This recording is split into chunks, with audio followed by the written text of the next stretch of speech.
Each week, nearly a dozen movies are released theatrically. 40 films a month, more than 400 a year. That's a plethora of cinema. Too much cinema. You'd have to be an addict to see all that, but don't fret. We've got you covered. This is CinemAddicts. Hey everyone, what's up? It's a new week of CinemAddicts. This is CinemAddicts episode 247. We are reviewing movies for the week of June 21st, 2024. Movies coming out again the week of June 21st, 2024. We have a whole bunch of movies for this week. One of them is Humanist Vampire. I cannot believe this is a title. Humanist Vampire seeking consenting suicidal person. That is way too much. Let's see if the actual movie deserves such a long bleeping title. There's The Devil's Bath, aka what Bruce does every night. Right, Bruce, after a hard day's work? Right? Devil shower, devil's bath. I mean, it just depends how I'm feeling. Okay, very good. Agent Recon. No, it is not the Beastmaster 2024, but Eric Holmes and I will talk about whether Mark Singer and Chuck Norris are a good duo in Agent Recon. Finally, there's a movie called Blackwater Lane. Eric and I actually saw this movie. It stars Minka Kelly. Is it a ghost movie? Is it supernatural? Is it a mystery thriller? Eric and I will give you the details on that. And yeah, so 4 movies this week. There's some others. Eric, did you see The Exorcism? I did. Oh my goodness. You know what's so funny? They have not sent me a new link for The Exorcism. So we should actually put The Exorcism on top on the features. Very good, Eric. You're going to talk about The Exorcism. I'll look it up for you as well. We have 5 movies courtesy of Eric Holmes with The Exorcism. Bruce Purkey, last week, anything new? And just, as you know, none of us here are real friends. Actually, Bruce and Eric are real friends. I don't really converse with you as a human being. So I'm actually giving you this kind of insight to talk. We're having a real conversation. What have you been doing the last week? And I'm going to tell you why I sound so weird about that in a second. But what have you been up to? You don't sound weird. You sound on character with Greg, I think. On character. How dare you? How dare you? Are you saying? You know what? Oh, by the way, I may sound like a little bit weird because I'm going to change my Wi-Fi signal in a second. Okay, sorry guys, you got me. Bruce, you got me. Eric, you got me. Yep. Yes, we got you. Okay, so Bruce, yes, we never really talked during the week, and I blame myself. We just talk about the only thing I say every week to Bruce. I message him on Facebook. Bruce, did you get the link? Bruce, check your emails. Bruce, Yes. Bruce, do this. What have you been doing? Let's have a real conversation. What have you been doing? Other than watching movies and TV, which I watched a few other things I'm not even going to talk about here. I watched a comedy special. I won't talk about that. Watched a TV series. Won't talk about that.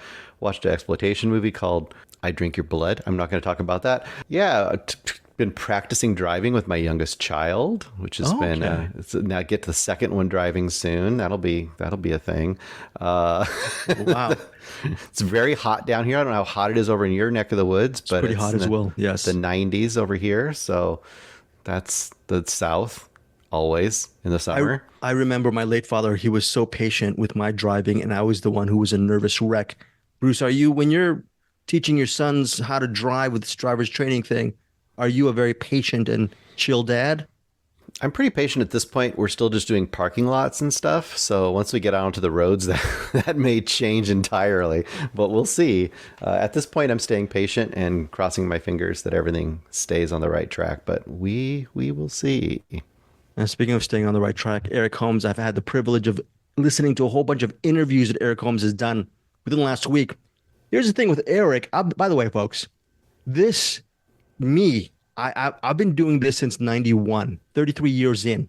So that doesn't make me a professional, by the way. I have 33 years of failure. But one thing I never do, and Eric does all the time, I never have a conversation with people. I just interview them for 7 to 8 minutes. I'm in and out, so to speak, right? Family show. But the thing is, I learned from a radio background that you should take a soundbite for maybe 10-second clip, 20-second clip, cut it up, have the engineer cut it up, release it on a audio feed. But Eric, I've listened to some of you're actually interested in the actors and filmmakers you have. I'm looking at running times, 19 minutes, 25 minutes, 26 minutes. You know, most of my dates when I was in my 20s and 30s never lasted that long. So how are you able to actually converse so long with people? I'm an expert interviewer, so to speak. I think I don't know. I can last barely 10 minutes with them.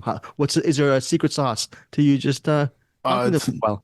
that all has to do with the PR people. So whatever time they give me, I try to use as much of it without like going over, because I know that once I'm done, then they got to hop to the next person. So if I go over, then the other person's behind and they go over, and it just kind of messes up their day. So I try to keep it within the parameters of what the PR people said. But you're very thoughtful. I know this because when they say keep it under 10 and 12, you do.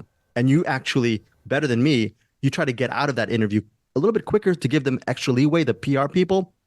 But when they do give you the leeway, you will go 20 to 25 minutes if they just say, have at it, right? I don't think you just. You like it? You like spending time with people?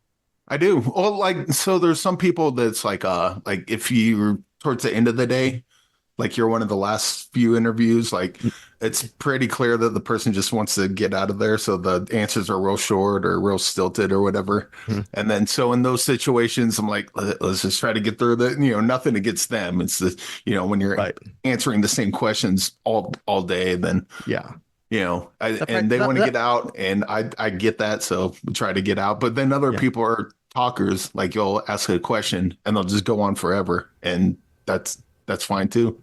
Yeah. Well, look, I think within the next week or so, maybe in the next few days, check out Eric's interview with, I think I'm getting his name correct, Jeff Celentano, the director behind this that Minka Kelly film, Blackwater Lane. Yeah, he talks about surfing. He talks about whole different kind of stuff. Some really interesting directing and acting insights, Eric Holmes. You did a good job on that one.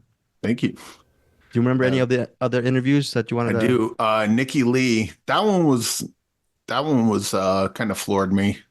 She, well, I'm gonna watch the interview, but she's got I asked her what her most I guess proudest moment of an actor, or like something she really nailed, and her response to that just blew me away. I was like, holy crap, I cannot believe that's like Daniel Day-Lewis kind of level stuff.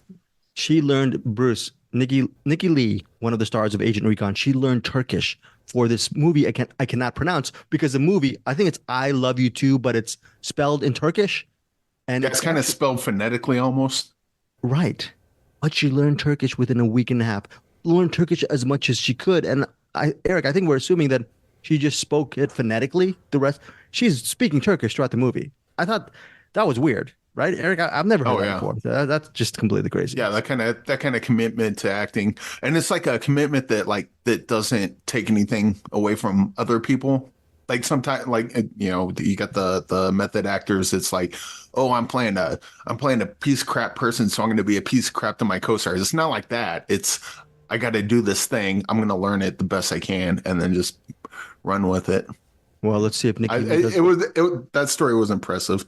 Very impressive. Check out Eric's interview with Nikki Lee. It's available on our CinemAddicts YouTube channel. Okay, speaking of CinemAddicts, this month, actually next week, the end of the month, we are doing our bonus episode for Patreon. The movies are, I think, from the year 2012 or 2011. I forget. I think it's 2011, Bruce. Yeah, 2011. The movies are I Saw the Devil and The Kill List. Here's a spoiler alert. I think Bruce has already seen both these films. I think Eric has seen I Saw the Devil. The good news, it's my turn for Patreon. I have not seen I Saw the Devil. I have not seen The Kill List. We will be doing reviews as well as spoiler discussions next week for the bonus episode for Patreon. Thank you guys so much for supporting us on Patreon. Check us out next week as we record that Patreon episode. All right, that's it. I think there was something else I was missing.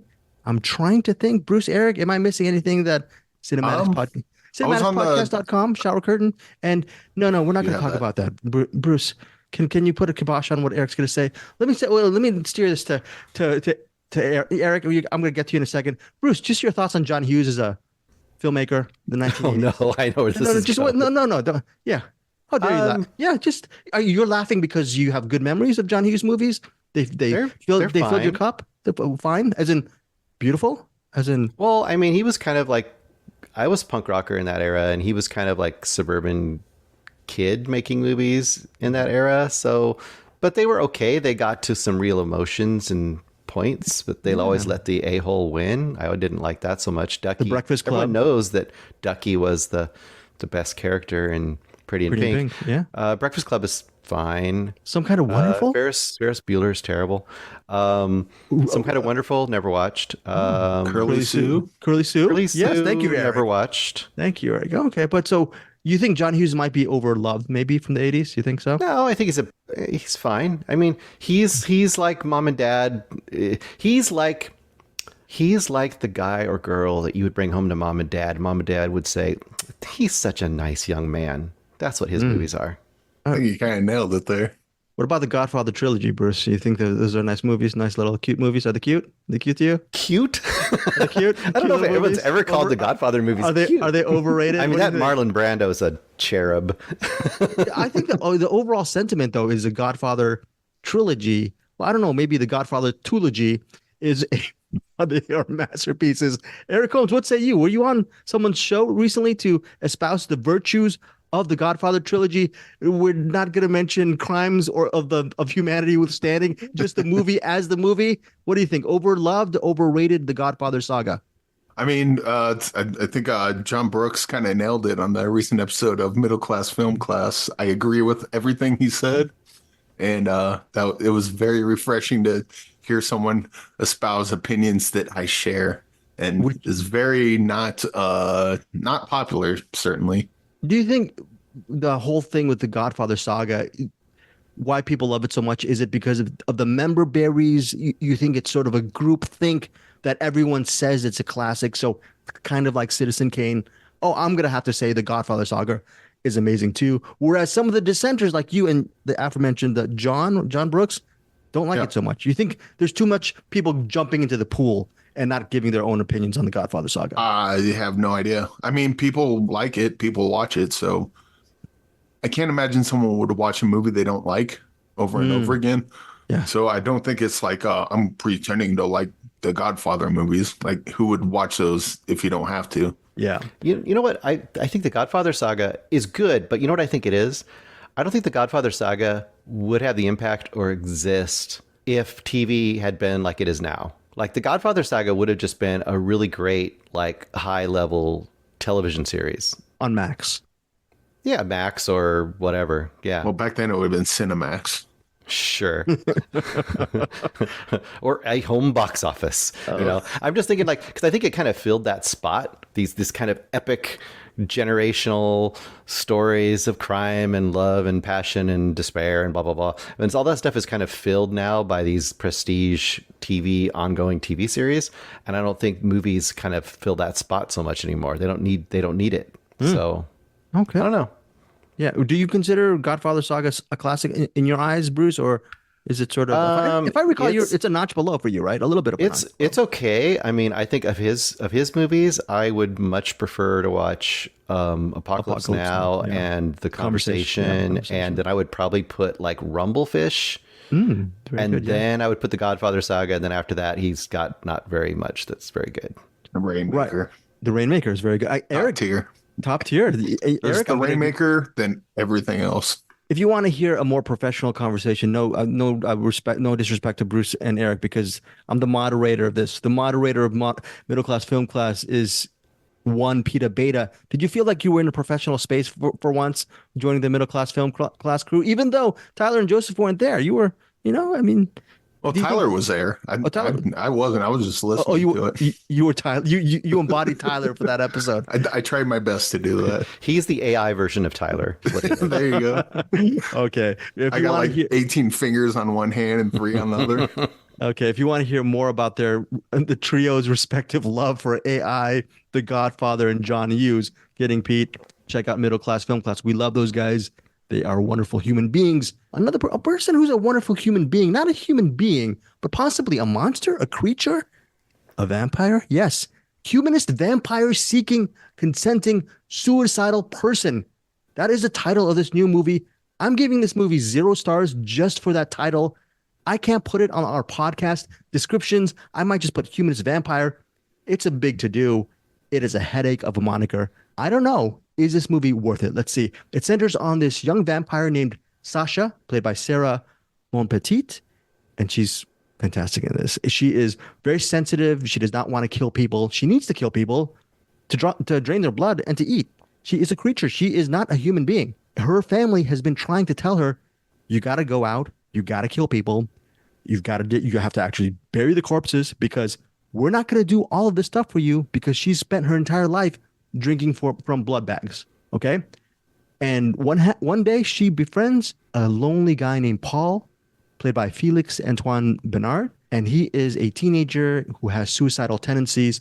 Paul and Sasha, they strike up a fast friendship, fast connection. And he is fine with her killing him and feeding off of him. The catch is she tells Paul, before I kill you, we're going to fulfill your dying wish. And then Paul and her go on a mission to fulfill his dying wish or wishes in Humanist vampire seeking consenting suicidal person. Let's start with Eric Holmes first. Your overall thoughts on this movie? Well, first of all, I love the title because the title was like, you read that, Humanist vampire seeking consenting suicidal person. One, that's exactly what the movie is. Two, I'm like, wow, let's see about this. So definitely, and if you want to shorten it up, HVSCSP, that's fine. You can say that pretty easy. But this I got like really strong kind of Content de Pew vibes with like a little Taika Waititi thrown in there. It had some humor to it, kind of whimsical, but not like annoyingly so. And yeah, I just kind of dug this overall. It was not exactly because even knowing kind of what the story is based on the title, I wasn't quite sure of what the tone was going to be. And then, of course, once the movie started, you quickly get what the tone is and kind of maintains that throughout. I really love the relationship between Sasha and Paul. I guess the thing that was kind of weird about it was sort of what it says about depression. It's not good, it's not bad, but it is kind of I guess messy and gray, which sort of works, I guess, because that's kind of what depression is. It can get messy. Like on one hand, it's like if someone's depressed and they want to kill themselves, you don't want them to, but at the same time, if you feel that way, you want to. So like on one hand, you don't want them to kill themselves. On the other hand, you want them to in their suffering. So it's got that kind of gray area as far as the morality of that goes. And I appreciate that. And yeah, this was just a good movie all around, I think. It's directed by Ariane Luis Saez. I'm probably butchering her name. Bruce, your overall reaction and thoughts on this movie? Yeah, I quite love this movie. Also, you did kind of bury the lead, and I won't describe it very much other than to say that literally the lead of this movie is a birthday party that the young version of Sasha has, where they have a clown performer at it. And I just want to say that scene is amazing. There's a great little punchline, including a light bright that happens a little bit after that, too, which made me laugh out loud. If you didn't notice it, it was quite hilarious. Yeah, I think this movie is a great example of what a good script with an indie movie that actually goes somewhere. Like I was worried when I saw this was going to be one of those door closing movies that Eric hates, indie door closing movie, like just sort of dour, super, super subtle, super like artsy, quiet movie. And it's much more vibrant than that. If anything, what I really appreciated about this is it almost, to me, and I think Eric's comparisons were pretty good, but I would also say this is like the movie that I don't think Tim Burton can make this movie because he can't make a movie with like so much production design and so much flashy stuff going on that he can't actually make this movie. But I think he wants to make this movie. I think this is the movie Tim Burton in his heart would love to make because it's ultimately kind of this very bittersweet goth sort of love story, maybe. Maybe, yeah, sort of. I love the characters.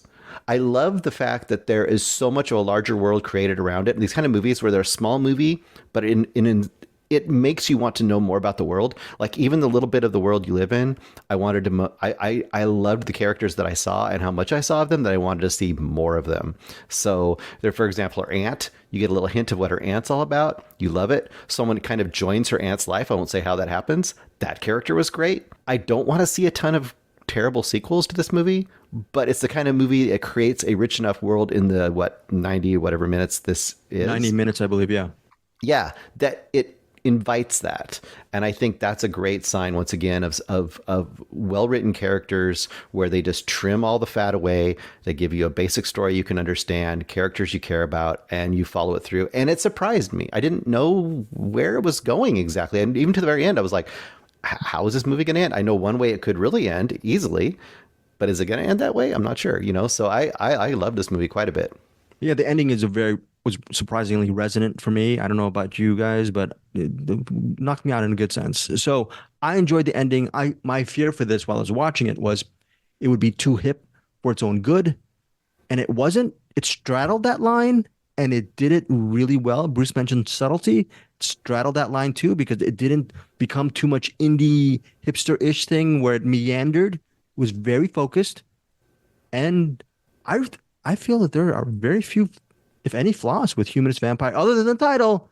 I know I disagree with you, Eric. I'm thinking more of just fitting the title into this podcast. HVSCSP is cool. HVSC, okay. Humanist Vampire Seeking Consenting Suicidal Person.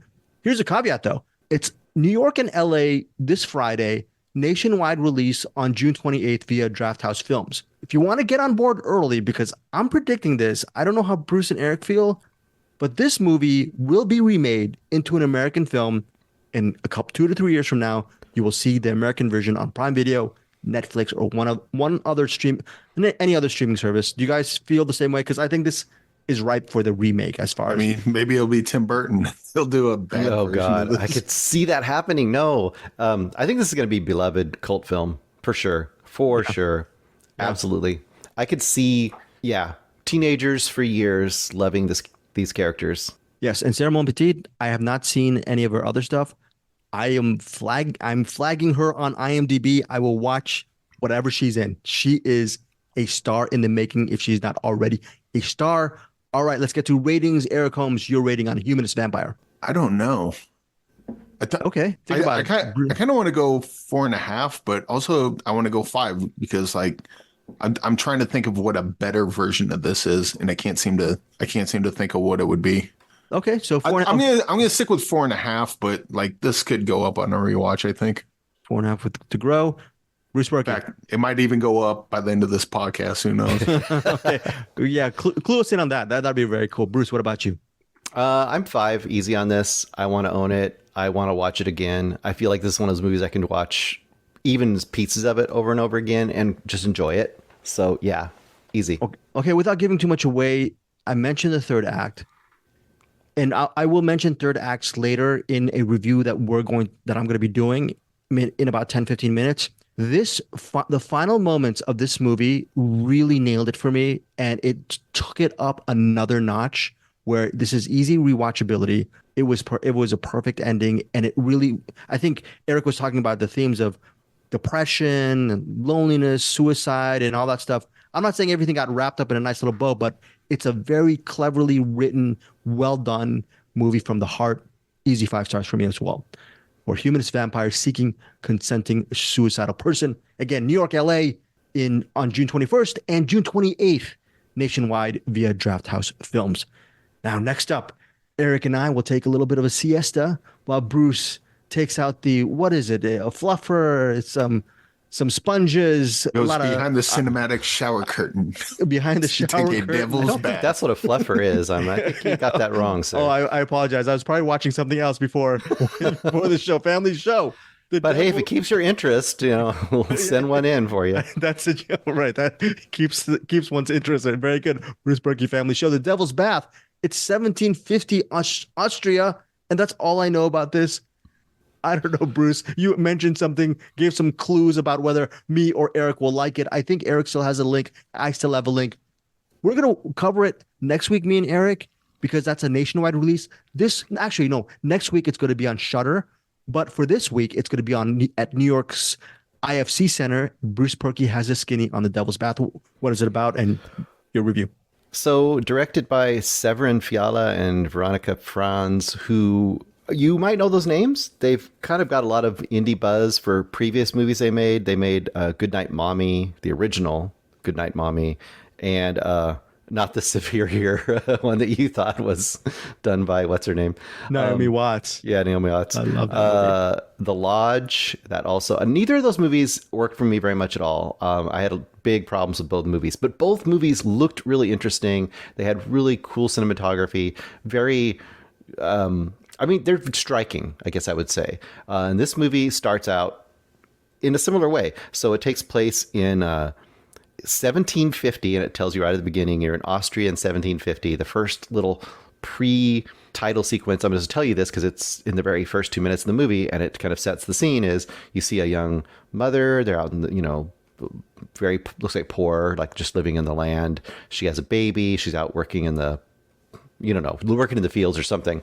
And she picks up her baby and she walks off into the forest, walks off into the top of a waterfall, drops her baby off the waterfall. It bounces down into the distance and, of course, must be dead. And then the next scene is her walking up to, looks like a castle or a battlement, knocking on the door.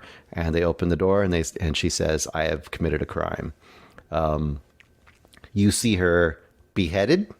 Don't see her get beheaded. You see her beheaded. She's there with no head. And someone is cutting off her finger. And then the next scene, you cut to a young woman, Agnes, played by Anya Plashk. I don't know how to say her name. It's a very hard name to pronounce for my American eyes. So you basically, that whole opening thing, you're like, what's the point of that? And there is a point to it. It takes a long time to get there. And that's why I say this could be an Eric, this could be the across to the vampire for Eric. This could be like one of those movies that is just takes so long to get to the point he might have a trouble with it. All that being said, it's basically Agnes, this young woman. It starts with her getting married, same time period. It's obviously a country wedding. She's getting married. There's a festival. She goes off, and the very first thing that happens is her husband shows her her house, which she did not know she was going to have. She seems kind of happy with that. And it basically, from the very beginning, you feel like, oh, she's married. It's not her life anymore. Her life is under the control of other people now. And you see that immediately starting to weigh upon her. As a young woman, she's told what to do. She has a husband. She has roles that she has to fill.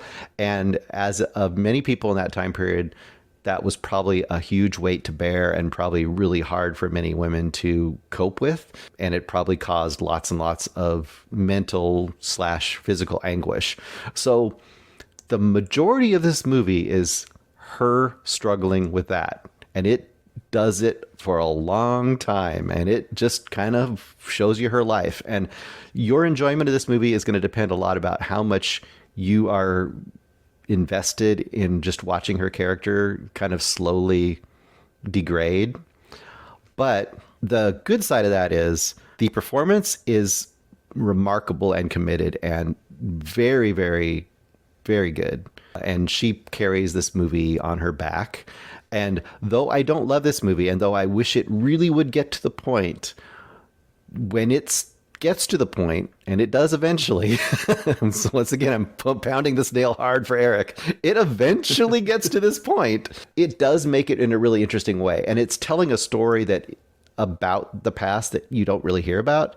And it's a very interesting chapter in history, which I didn't really know about. And the way the last few scenes play out are really quite affecting and quite harrowing, I would say. Like, it just takes a long time to get there. So I'm going to be a mild recommend on this, but I would say go in if you're a super art house loving indie film, slow burn, very grounded kind of period piece with great acting. I think you'll find a lot to love here.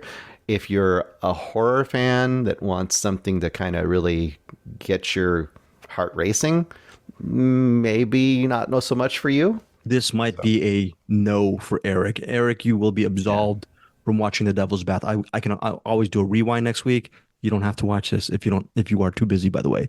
That's what. So says Gregeth. What do you think of that, Eric? Are you okay with that? We'll see what happens. We'll see what happens on the. I would say don't run to it. If you're like, I'm just kind of in the mood to give this a try, go for it. This sounds like give it a half hour. So, well, no, actually it doesn't, because you said it eventually gets to where, I mean, if it's gonna end up in a space, then I'm willing to forgive the beginning stuff. But sometimes it's like the hurry up and get to the point is usually a result of okay, you're not getting to the point, but you're also not doing anything interesting either. Yeah, I think it's going to probably lean more towards that for you, but this is one of the few cases where I'm not going to give the spoilers here because I want to let people, if they want to discover it. For you, I would probably tell you the basic idea of what is going on here, and then you could decide. I don't think it would ruin it for you. I think it might either inspire you or be like, okay, I don't need to know that. Yeah. I'll give it a shot. We'll see what happens. Okay. I'm actually curious now. I will tell you the last 20 minutes, a lot of stuff does happen in the last 20 minutes and some pretty extreme stuff. So it'll definitely, after you've been dozing for whatever the previous 1 hour and 35 minutes, you'll be like, whoa, something's happening. Wait, what's going on here? So what is your rating on The Devil's Bath, Bruce? I'm going to go 3 stars. Like, I'm probably one strong foot in Eric's camp on this one. I wish it could have got there in a little more vibrant way, but I super admire the commitment all the way around and the production that's going on here. And I really do love the actress and actor, I should say, and what she's doing here. And boy, oh boy, the commitment of that last 20 minutes or so is pretty gangbusters great. So it's worth it, I think, in the long run, for me at least. Okay, so that is The Devil's Bath. Opens at IFC Center this Friday, June 21st, and releases on Shudder June 28th. Next up, Chuck Norris, Mark Singer, Derek Ting. Wait, who's Derek Ting? Derek Ting is a writer, director, and star of Agent Recon. He co-stars in the movie with Chuck Norris, with Mark Singer, and the aforementioned Nikki Lee, who we talked about in her Turkish film earlier in the podcast. Agent Recon centers on a covert military task force. They track a mysterious energy disturbance at a secret base in New Mexico that is suspected of experimenting on alien technology. So the character of Derek Ting, he plays this interesting this agent who has superpowers himself. He goes into the mission with Mark Singer as his superior. They go in on a rescue mission to this remote outpost in New Mexico. Chuck Norris also joins in the fray. He's one of the good guys. That is Agent Recon, on digital and on demand June 21st. Derek Ting, he had, within the last, I think 8 or 9 years, he's done, I think, 4 movies. He's directed 4 movies with working just on an indie budget. So credit to him. And during my interview with Derek Ting, you've actually interviewed him as well, Eric. You mentioned how really with scarce resources as an indie filmmaker, he was able to make something like Agent Recon, get Singer and Norris onto his troupe. Kind of cool. I just had a fun time with this movie. Eric, what is your review of Agent Recon? So I think this is probably an example, sort of what you said. The ambition goes well beyond what the budget is. And I think for a lot of people that might be a hindrance or barrier to entry, so to speak. After talking with Derek, you can tell that he's really got passion for this thing. And first of all, I had no idea when I was watching it that this was the third. I think they have Agent Revelation, and this is the third one, Agent Recon. Yes. And there's also certain aspects that I feel like if I watched the previous ones, I might be more locked in. But you just kind of roll with it. Someone says the thing, and it's like, okay, I get it enough that I can roll with that. Yeah, there's just a lot of story with Agent Recon. Agent an alien? Where's the suit? Is he a super being? Is he just a man, part robot? Oh, what is Chuck Norris? So Chuck Norris, is he what? Right.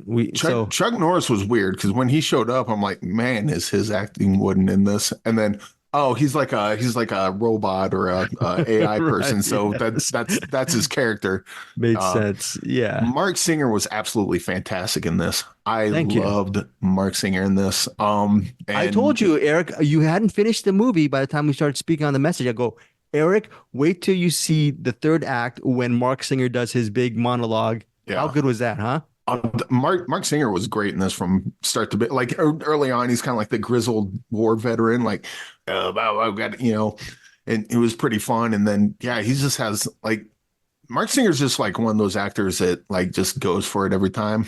And I don't know. I think he slept on, and congratulations for Derek Ting for bringing him in this. Cause I think watching Mark's, like, if this is not your type of movie, I think it's worth it just watching Mark Singer in this because he's fantastic in this movie. Right. It'll be interesting to see where Derek Ting's career goes past Agent Recon, because I think a lot of people will invest in him as a filmmaker because they see that he can do all of these things with a limited budget, and he does a credible job in this film. And look, I don't blame him for bringing.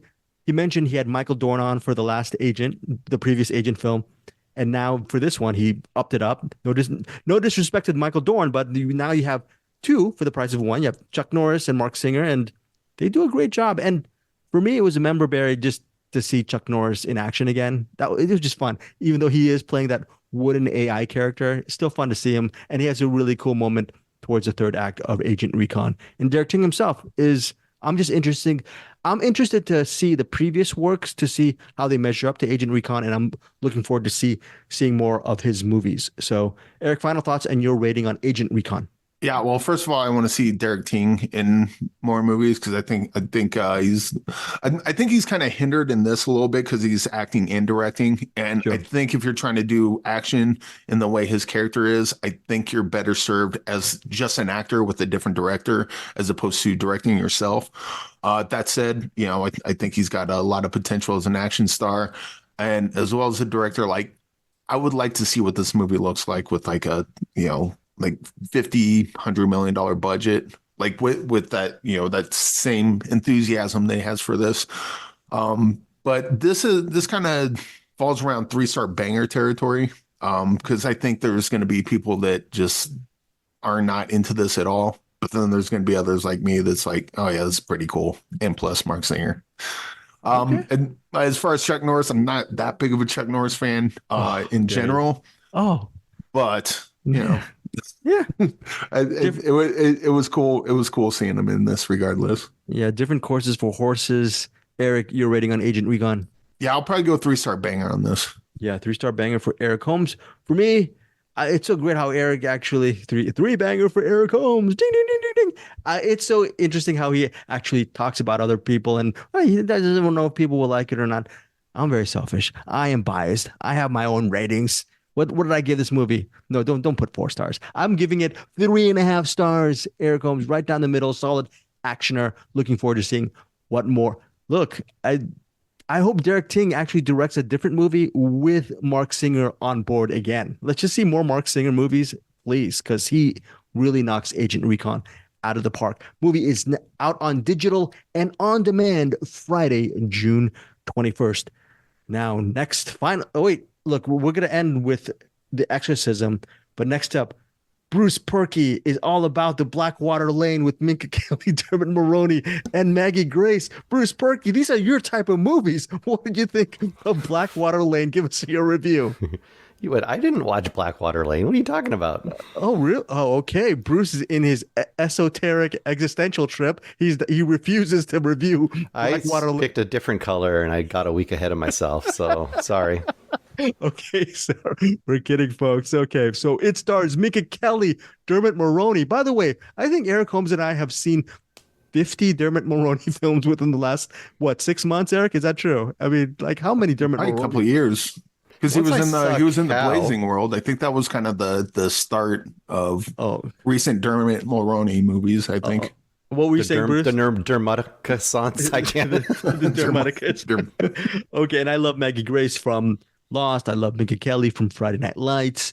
Minka Kelly, it's described as a supernatural thriller based on the wildly successful New York Times bestselling book by B.A. Paris.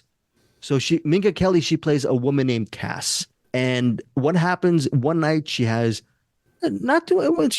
home everything. She has it's the end of her school year. I think she's a professor or a teacher. And she goes to the local area and to have a local bar, have a couple of drinks. She goes home and she calls her husband, played by Dermot Mulroney, and he tells her, whatever you do, don't take the Blackwater Lane. That's very unsafe.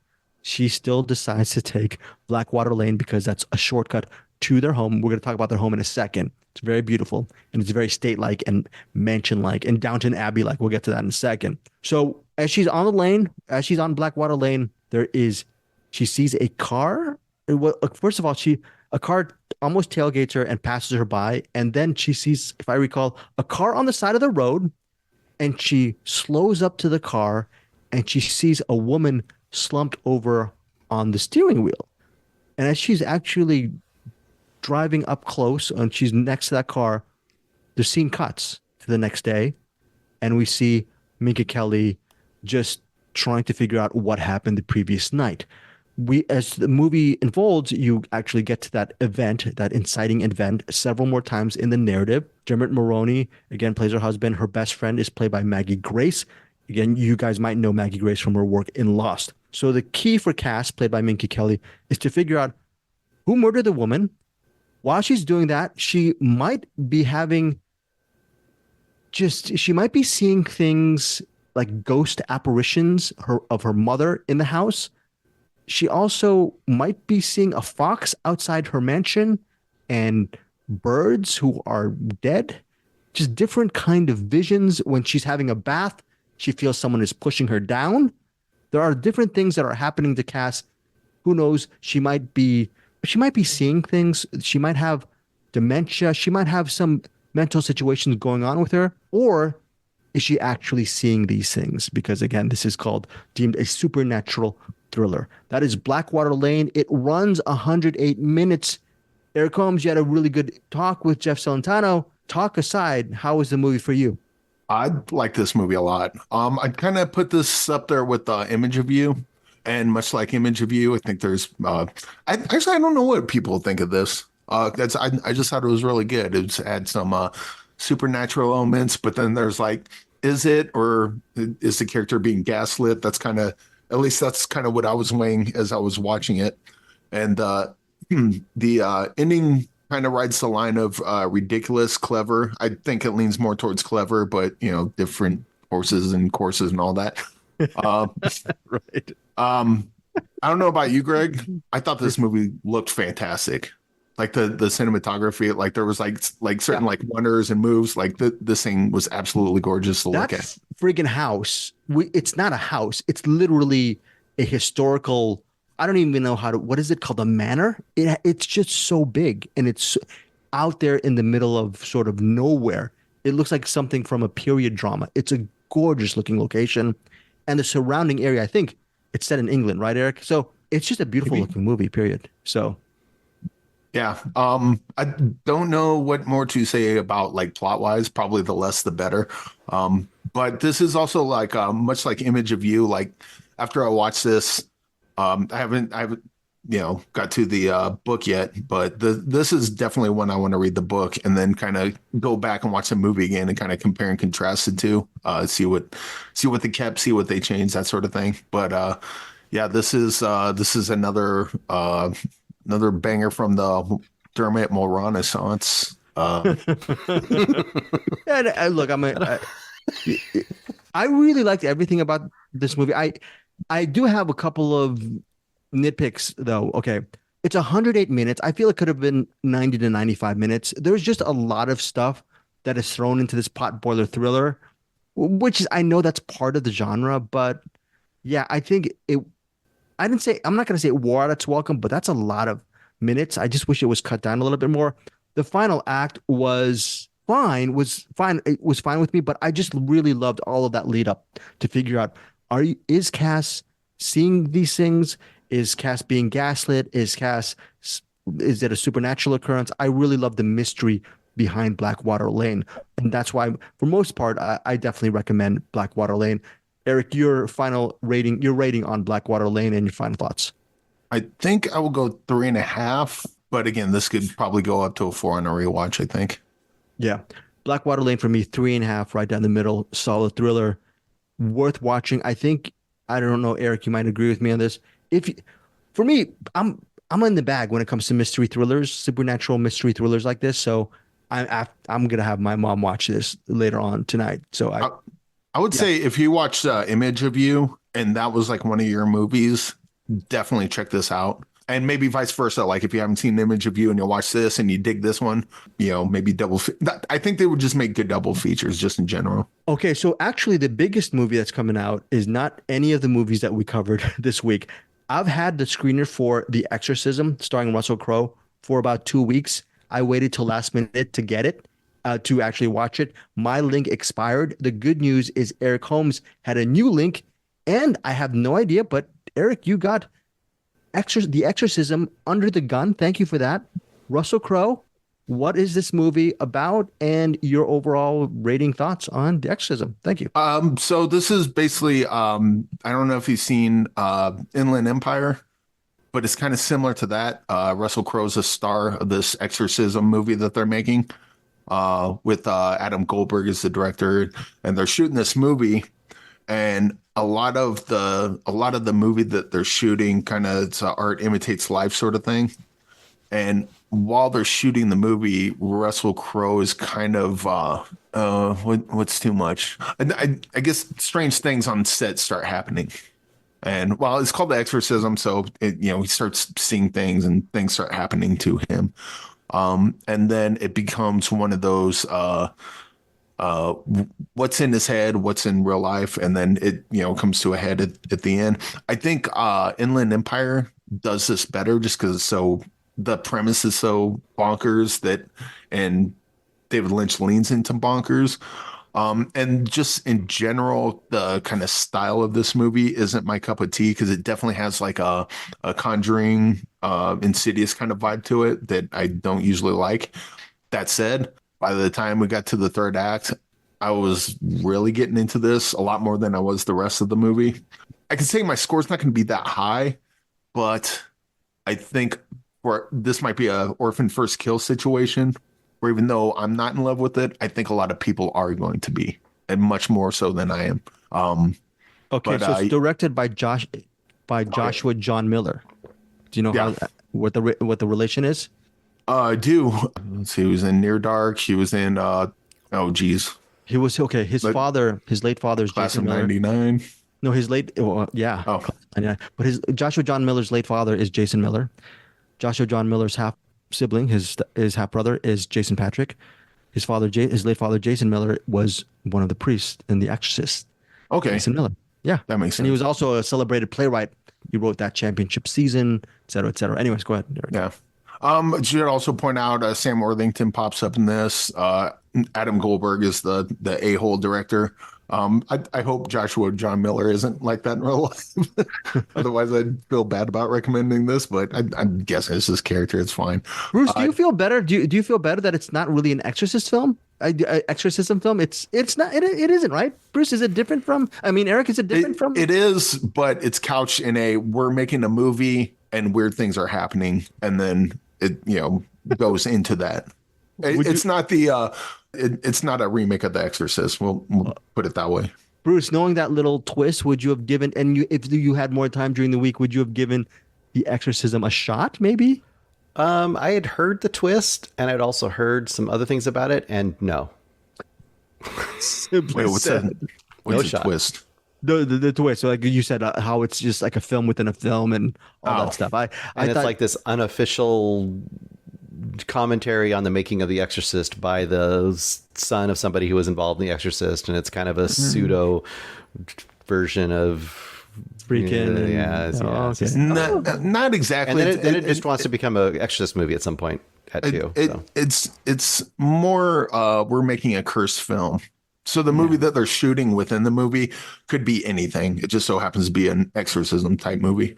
But yeah, I guess I get that. David Hyde Pierce also shows up in this, and he's quite good. And yeah, I think this movie is the best in the third act, which is odd because usually that's where most movies fall. But how does this compare? How's Russell Crowe in this? Is it as good as Sleeping Dogs? Sleeping Dogs. Russell right? Crowe just lately, much like the Dermot Mulroney Renaissance. I'm loving Russell Crowe more and more as he ages, and his roles he's choosing, and a lot of them are real similar. But with this one, he goes certain places in this that almost you would expect Nick Cage to go in, and instead it's Russell Crowe getting there. That's awesome. That's The Exorcism. It's out in theaters on Friday. Eric Holmes, your rating? I think I talked myself up from a 2.5 to a 3, but I think this might be a 4.5 for most people. Okay. Wow. Yes. Okay. Very cool. Very, very cool. That is 3 stars from Eric Holmes for The Exorcism, starring Russell Crowe, directed by Joshua John Miller. That is our features. Let's get to our recommends. Inside Out 2, saw it with my niece and my sister and my brother-in-law at the Disney lot. Had a good time. Just makes if you like Inside Out, you're gonna like Inside Out 2. I feel that the sequel is better than the original. This made me almost cry, almost tear up. It was a very good movie.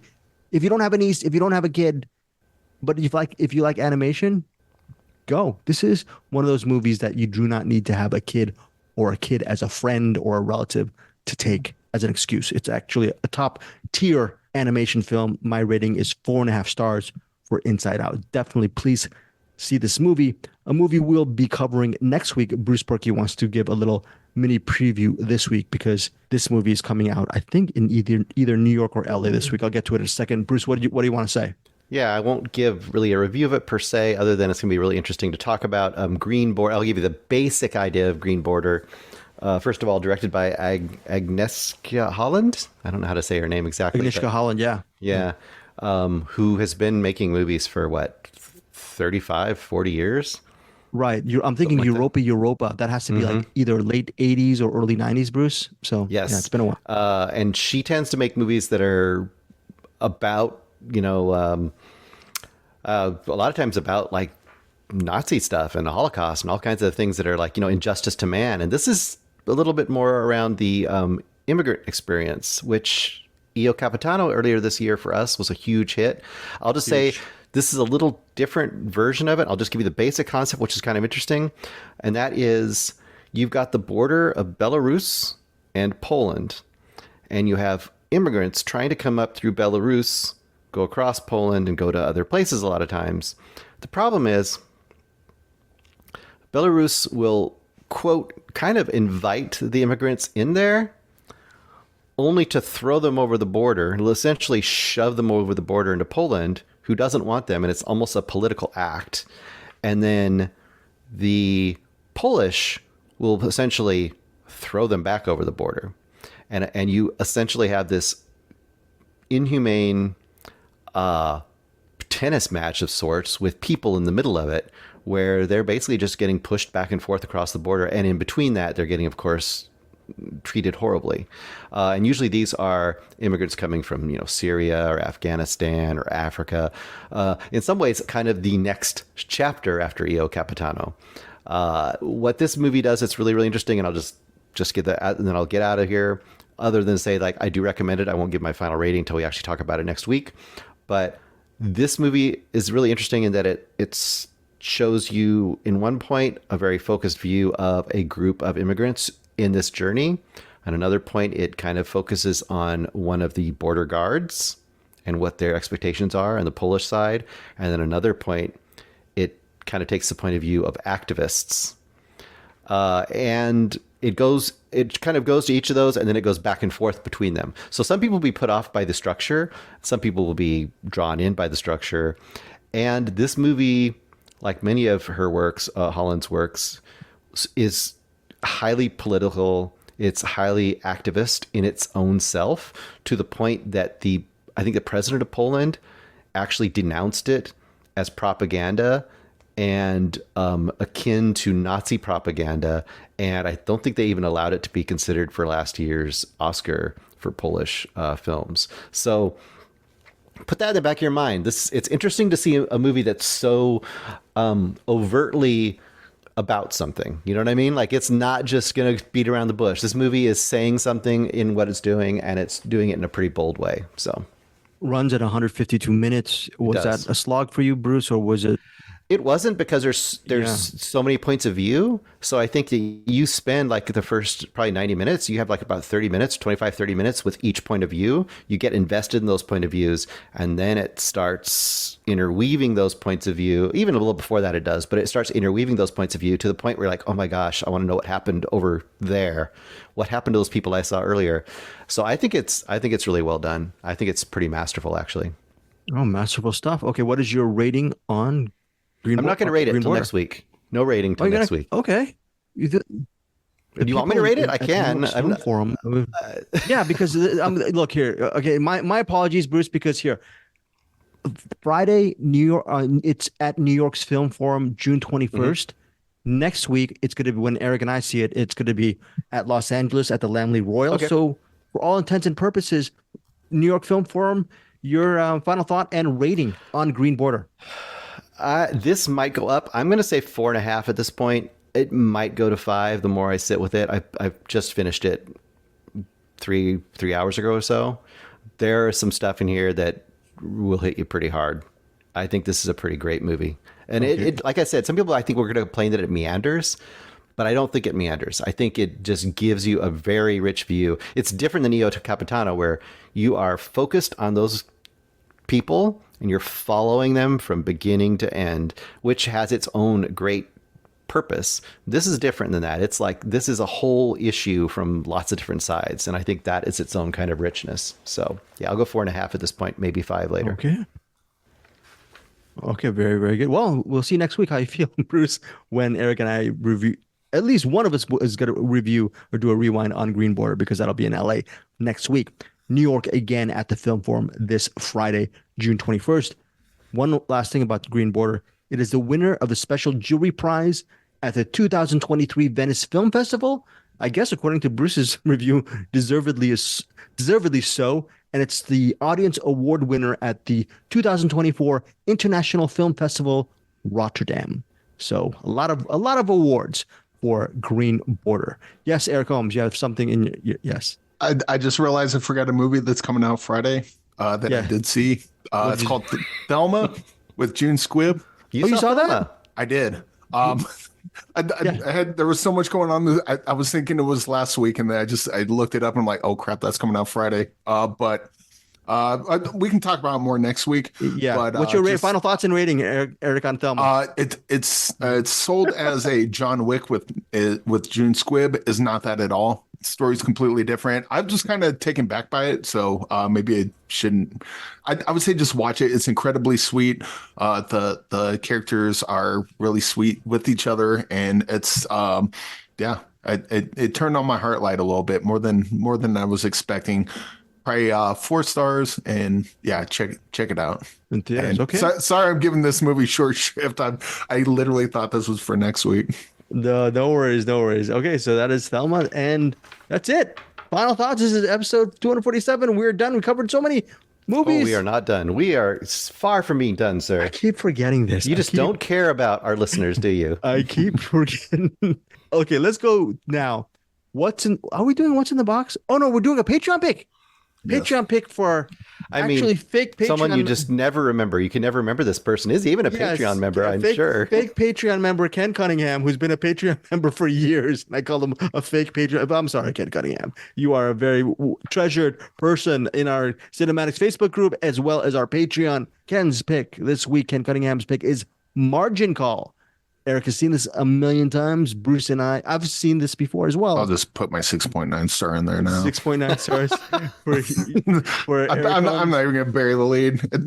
I love this movie, but sorry, go on. First off, Margin Call. I am very bad with finances. All I know is what, Bruce? Is there anything you can say as far as making a really good, or Eric, as a good plot synopsis regarding what Margin Call, released in 2011, is all about? I mean, I don't think you have to understand. Well, I'll put it this. I think Eric's going to pop in because he probably knows it really well. I'm going to say this is kind of like Queen's Gambit. Like, you don't have to understand the chess they're playing to understand the stakes and to understand what's going on and to enjoy it and to know what the drama's about. Same thing with this and finances. Like, they give you enough to understand the stakes, understand what's happening, even if you don't understand the intricacies, is what I would say.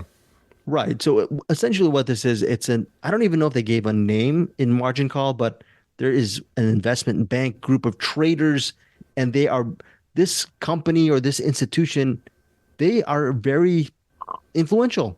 It says here in IMDb, follows the key people at an investment bank over a 24-hour period during the early stages of the 2008 financial crisis. It's directed and written by J.C. Chandor. Chandor's had an amazing career. Back then, though, this was just 2011, I believe. And then since then, he's directed All Is Lost, and I think he's doing the new Craven movie. He did Triple Frontier. He's just a very interesting filmmaker. Who knows? Maybe even Craven might be good. But as far as Margin Call goes, I have a feeling, I don't know if Bruce and Eric agree with this, if Sidney Lumet it's a Sidney Lumet type of movie, Yes. inspired movie where it's heavy on the dialogue, heavy on the atmosphere. If you love movies like 12 Angry Men, and this is again a Sidney Lumet film, you're going to love Margin Call, because even though 12 Angry Men is a court case situation, Margin Call is sort of the thing that's being litigated, is the impending financial just crisis that's going to happen in 2008. And what do these people in these bigwigs in this investment bank do when they know that things are going to pretty much go, it's the bleep will hit the fan. So how do they lose enough? How do they actually leverage their investments and to make sure that they're the ones who actually are hit the least, as opposed to everyone else in the world who's going to get a really devastating blow? Starring in this movie is Zachary Quinto as a person who actually helps uncover what's going to happen in Margin Call. Also Stanley Tucci. He is look, Kevin Spacey, Paul Bettany, Jeremy Irons, Penn Badgley, or Badgley. I forget how to pronounce his name because I love him from You and Gossip Girl. But there's Mary McDonnell, Simon Baker, Demi Moore. It's just, again, another sort of a Sidney Lumet all-star kind of film. But this one is J.C. Chandor. Everyone does a great job in this movie. But I think as the bigwig of everyone, Jeremy Irons is a killer in this movie. He is fantastic, as well as Kevin Spacey. This is a movie, if you like just great performances, and this movie doesn't let up, even though it's all exposition and movement within the city of New York. It's just a very energetic, well-told, well-written, beautifully acted film that has high, considering Eric Holmes has seen it several times, high rewatchability factor. Let's go to Eric on your review of Margin Call. Yeah, it's just well written, well directed. It's again, you don't have to understand what's going on because they kind of hold your hand through most of it. And I think unless you're in that world, you kind of need your hand held. Even when they're speaking over your head, just the reaction of people is like, oh, they seem worried. I guess I'm worried. And then they'll give like a metaphor. Here's an example of what this means. And then they'll, they basically, it's pretty easy to follow in that, oh, something bad's about to happen. We're doing this. This is why. Okay, that's how they're going to try to get out of it. I think given what people think of Kevin Spacey now, it's kind of weird seeing him be sort of a moral compass, the only moral compass in a movie.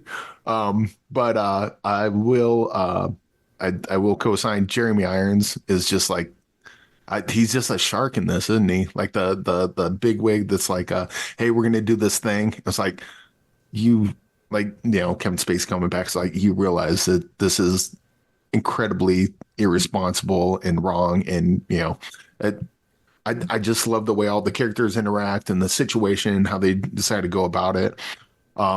Stanley Tucci right off the bat gets fired, like F this company. And the whole, like, shortly after, like, get Stanley Tucci back, and he's like, "Oh, F yourself." Like, he doesn't care. Like, it's fun watching how his character kind of plays with the whole idea here. Yeah, the only thing bad I have to say about it is, and it's not even anything bad about the movie, it's just what, Kevin Spacey has a reputation now, so that's going to be a hard hurdle for some people to climb. But man, this movie's really good. Yeah, no, it's fantastic. Bruce. First watch for me, so that was interesting. First of all, acting tour de force with kind of crackling writing, kind of in the same way that it's not Mamet per se, but it kind of has that, you feel like you're also in that world a little bit, like Glengarry Glen Ross kind of a thing, this cutthroat business world with a lot of characters. What I was struck about by this, other than it's this 24-hour period kind of a structure, which obviously kind of puts the pressure pot lid on, gives you like a time, kind of a ticking time clock thing going on. They have to get stuff done before the market opens. That's kind of the pressure, I guess, they build up.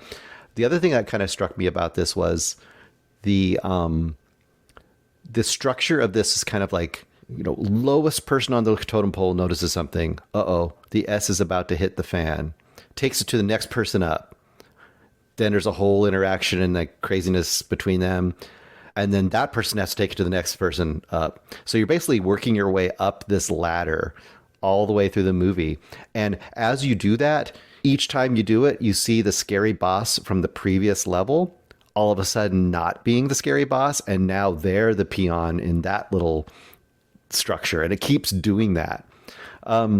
So that stuff is all pretty fascinating to me, just kind of watching those machinations between these pretty much almost all terrible people.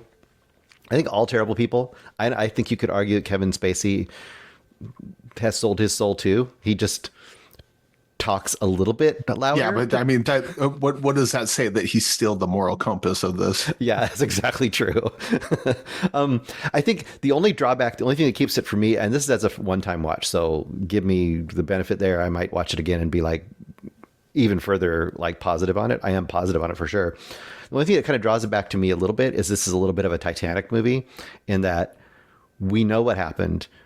We know these guys are all a-holes. We know these guys are all going to just save their own butts no matter what in the most cutthroat way they possibly can. And the little person isn't even a consideration, really. Like there's like the barest amount of lip service to it, but they don't really give a crap. And they barely give a crap about the people they work with.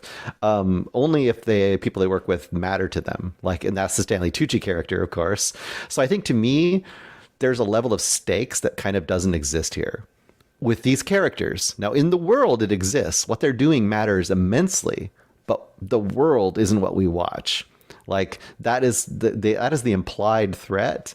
But for the actual characters we're watching, we know that they're going to do the bad thing, and we know that they're somehow going to get out of it okay in their world. The rest of the world won't. So I guess to me, there was a level of like stakes that was kind of lost. But as a dramatic, really well written, really well acted, really well paced, entertaining movie to watch, I think it was really, really well done. I think this also has a lot in common with like something like Boiler Room, where it's like all these people are not good people, but I still want to see how this plays out. Yeah. See, I react to all those movies the same. I watch them. I enjoy them while I watch them. I never watch them again. Yeah, this is for me. Margin Call is high rewatchability. This is the second time I've seen it. I saw it a year and a half ago. Really loved it. Loved it more the second time around for me. What's great about this is you can actually cut out different clips, scenes from the movie, just to rewatch them over. On my the fire sale scene in particular, I think. Fire sale. There's a Jeremy Irons sequence where he's having food and he talks about the state of the state. And that's just amazing. There's also moments where it's in New York where someone is actually looking out at the top of a building and having conversations with people. That's memorable. There's so many different things to really enjoy about this movie, as like what Bruce was saying, this crackling writing. So yeah, for me, I don't think this movie is Sidney Lumet light. Like, I think it's on a really high level. And yeah, maybe I'm overrating it, but for me, Margin Call, since I'm going to keep on watching it, I have it on Blu-ray, by the way, 5 stars. Yeah, 5 stars with a bullet. Love it so much. Eric, I guess you gave your rating already. You said what? Yeah, 6.9. 6.9 stars. Yeah. I guess the only mystery now is for Bruce Purkey and your rating for Margin Call. 4 stars. 4 stars for Bruce Purkey. Yeah, all right, really good, really solid. That averages out to 5, I think. Yeah. It does. It does. Ken Cunningham, thank you so much for your assigned pick for Margin Call. Yes, Bruce. I will say, like, I really hope Kraven the Hunter does well, because I feel that if Kraven the Hunter is a flop, we don't get any more J.C. Chandor movies, because that's kind of how you get like really interesting filmmakers, and then they hop to a comic book movie. And it doesn't, if it does well, then they get stuck in comic books. And then if it doesn't do well, all of a sudden now they're a bad filmmaker and they don't get to do anything else. But I mean, he's got Margin Call, All Is Lost, Most Violent Year, Triple Frontier. I think they're all bangers. And, I'm hoping good things for Kraven the Hunter, but it seems like a step down for J.C. Chandor to be doing that. But we'll see what happens. He did them. I think J.C. Chandor did the Margin Call on his bank account, and then Kraven the Hunter, he realized he's going to make a lot of money. Markets open at a certain time. Kraven the Hunter, ding, ding, ding, ding, ding. We'll see. I don't know. We'll see. He's made some really great movies, though, so hopefully he'll bring some of that vision. I think exclusively great. There's not one he made that I don't like. Yeah. I don't know. Hopefully, Kraven the Hunter will not be retitled All Is Lost when it comes out in theaters. We'll see what happens, okay? Let's see what happens with Kraven the Hunter. But as far as Margin Call, 4 stars from Bruce Purkey. That's 6.9 stars from Eric Holmes. And yes, I gave it 5 stars. That is Margin Call. Thank you, Kenneth Cunningham. Patreon members, hit us up with your assigned picks, movies that you want us to review every other week here on CinemAddicts. I think we are done. Bruce Purkey, are we done? Everything's done except we have to pick a box movie, I think, for next week. We have to pick up a box movie for next week. We also have to mention a couple of box picks this week. Thanks, Eric Holmes, for collecting this.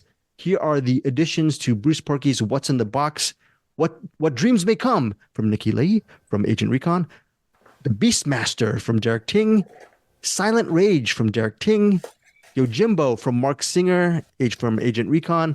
Jeff Celentano from Blackwater Lane. He recommended Once Were Warriors, which Bruce Purkey reviewed on a past episode. I think, Eric Holmes, you've never seen this movie. You're going to love it. And Celentano also gave picks for The Deer Hunter. And that's it. So Bruce Purkey will be adding those movie selections for What's in the Box. Again, What's in the Box picks are from directors, writers, and filmmakers that Eric Holmes interviews on a weekly basis. Bruce Purkey, what do you have in the box? What's your box? I should have done this ahead of time since I have to weed through all the things. I have to weed through them to find a. I think we did pick. Let's see here. Hang on. I'm trying to find one that's not just another person here, and it's this great pod once again. Tom in the box. Tom Guard. Tom Guard. Okay. Yes, Tom Guard. Yes. He picked Nicholas Roeg's Walkabout. Okay. Did we? Eric Holmes did. I think we did Walkabout. Eric Holmes, do you remember Walkabout at all? I've seen it. I'm trying to think. I'm trying to remember if we did it or not. Yes, we have done Walkabout. You know what? I think maybe we talked about it. Maybe even so far back as movie Mainline. Okay. Yeah. So but you know what? We can do a rewatch. I'm happy to do Bruce, it. Let's do Walkabout on CinemAddicts. Okay. I could find another one here really quick. Let's see. Neil deGrasse Tyson said we should watch Don't Look Up. I am not watching Don't Look Up. There's heck no am I going to do that. No, you drew it twice. We have to do it if you do it. Fine. We'll do. You know what, Bruce? You know what? We'll watch Don't Look Up, and since it's on Netflix, I believe, I'll watch it. I don't know what the fastest speed you can watch on Netflix. I know you can change the speed, so I will watch it on fastest speed possible. You know it's going to be funny when you watch Don't Look Up, and it just like hits you. I'm like, Eric was right. Okay, we'll see. Like, what? It was so weird in the end of Don't Look Up when Donald Sutherland. I can't say what happens. I don't want to spoil it, but Donald Sutherland finally caught up with the girl in the red, coat. Very, very. At the end, Donald Sutherland looked up. Yeah, or look now. Very good, Bruce Purkey, on that reference. All right, we're done. Final thoughts, Eric Holmes. Check out Middle Class Film Class. Tyler Noe was on fire last episode, so check that out. And you know what? The person I was on there with, John Brooks. He's got a podcast called Pod Only Knows. Very interesting podcast. It's kind of religious theme, not necessarily leaning atheist, not necessarily leaning religious. It's kind of just asking questions and getting people and getting their comments on certain things. I only listened to 2 episodes so far, but pretty interesting, I think. Okay, very good. As per usual, I'm Bruce Purkey. I just want to mention that I think that we're secretly back in banger season, and we haven't really talked about it. But if people haven't noticed, there's been some interesting movies lately with Ghostlight. We have Humanist Vampire next week. I don't know if you guys are going to love it, but I think that the Green Border is really great. There's some really good under the radar stuff coming out right now that hopefully people are going to remember and check out, because you can go see Inside Out 2 is probably great, but come on now, we can see that in Disney Plus in a few weeks. Come on. And if you want to commemorate banger season, we do have t-shirts at CinemAddictsPodcast.com. Just reminding you. Yes, Eric Holmes, our resident pitchman. Thank you, Eric Holmes. CinemAddictsPodcast.com for your shower curtain shirts and petticoats. Did you tell me that you're going to start doing petticoats? Ooh, is there underwear in there? Is there underwear? We got petticoats. We got dog shirts. Banger season underwear would be something. Paddle tennis. I can actually make that. I'll do that tonight. Okay. Because I got a banger season shirt. I'll make banger season. Well, and they might be like bikini bottoms or something. I'll figure something out. Figure out what Eric Holmes is cooking over at CinemAddictsPodcast.com to fulfill your merch needs. Again, if you really do need a petticoat or a shower curtain or a horse-drawn horse-drawn carriage. Eric still hasn't done it we've been asking him for 2.5 years. A Giallo film. I forgot horse-drawn carriage. Eric, see if Teespring has that. That said, CinemAddicts horse-drawn. You see, you don't want a regular horse-drawn carriage. Who wants that? you want to zhuzh it up with the CinemAddicts logo. Otherwise, what are you doing? Speaking of zhuzhing it up, props to Jack Fitzpatrick, who does a YouTube channel. What is the YouTube channel, Bruce Purkey? Of Jack Fitzpatrick. Let's crash this parade. Let's crash this parade. Thank you, Jack Fitzpatrick. He said some really nice words to me, saying that I've been pretty funny recently. He said you're funny. He said I was funny recently. The part I don't agree is recently. You've always been no. I mean, I'm funny once in a while. Thank you. I mean, are you funny looking like a clown? I'm funny looking as well. Funny looking as well. By the way, I wish Jack Fitzpatrick, thank you so much. Thanks for actually appreciating talent. Something Eric Holmes and Bruce Purkey should have done years ago. Right, Eric? Bruce? I've always appreciated you, Greg. No. Talk about Anderson Cowan. You guys should have proved that. When I see talent, I always appreciate it. I always appreciate the talent that I see. Very good. Bruce Purkey will not say anything more. Enough said. And of course, here's Claire. Bye, everybody. Thank you for joining CinemAddicts.